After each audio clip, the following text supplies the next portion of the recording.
Hey everyone, this is me. So today I'm going to be teaching y'all how to do join up and lunge a horse. Join up is a way to strengthen a bond between a horse and rider or trainer, and lunging basically looks like you're sending a horse around in circles as a form of exercise. So I chose to work with Rebel, who's a just over 1-year-old stud colt. And obviously you can see that he has a lot of attitude and a lot of energy to be worked out. So in this video, I'm going to be using tools such as a lunge line and a lunge whip. A lunge line is just what I have attached to him now. I do later transfer over to a lead rope that's pretty long, just because with smaller horses and like ponies, the lunge line can often leave too much space for a pony to get away and try to take over. You may think when I say lunge whip that I mean that I'm going to be actively whipping Rebel, but actually the lunge whip is just going to encourage him forward, and it's just going to make a sound behind him. And you'll see me use it later in the video. Right now, I haven't decided that I need a lunge whip yet. I'm just using the end of my lunge line to encourage him forward, and if he acts up or acts out against me in a manner of aggression, he may get popped, just to let him know that that's not okay. You may also notice that Rebel is very excited, and that's because there's a mare in the stall behind us, and he's a very excited young stallion. Now you're gonna see me using a shorter line, which is actually just a really long lead rope, because with the lunge line, it was just giving him too much space to pull wherever he wanted. So coming up, I'm gonna be asking Rebel to transition directions. When I ask him to do this, I'm going to pull his head in towards me and then put my body somewhat in front of him so it shows him that he needs to turn the other way. And you'll see that he does rear up and he does throw his head a bit, but that's because we haven't established the dominance between us yet. At this point, I've decided that I do want to use a lunge whip, and when using the whip, I'm just gonna crack it behind him to continue moving him forward. See that he's also a lot more eager to move forward because he does have the encouragement, but also he does have a lot more energy that he's expressing now.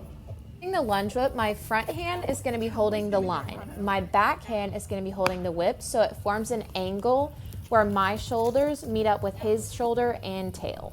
Once he's relaxed, which you can tell when their mouth gets a little droopy and they're listening to you, so their ears are turned in towards you, I'll ask for a change of direction because I know he's actively listening to me.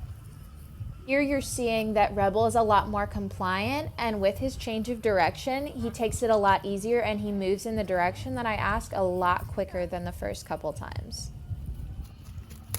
So now we're seeing that his energy levels are going down and he's relaxing and he's just trotting along, which is exactly what I want at this point.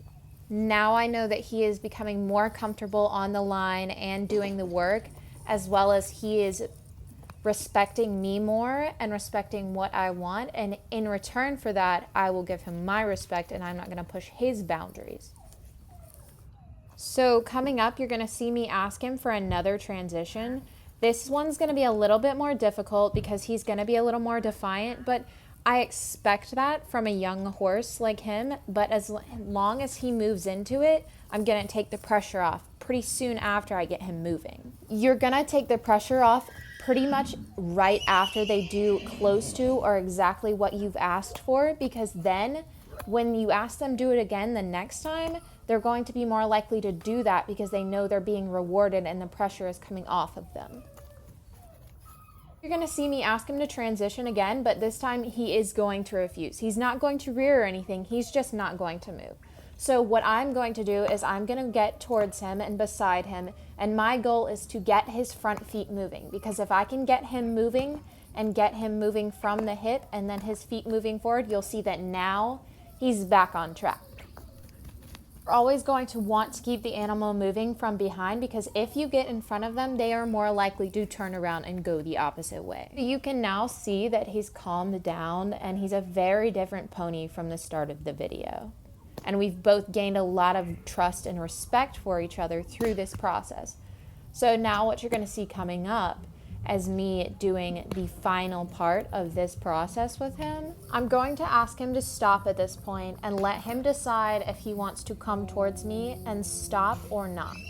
When he stopped, he angled his body towards me, but he did not invade my space, which is what I wanted. So then I walk to him, I reward him, and then we end the process with a better respect and bond with each other.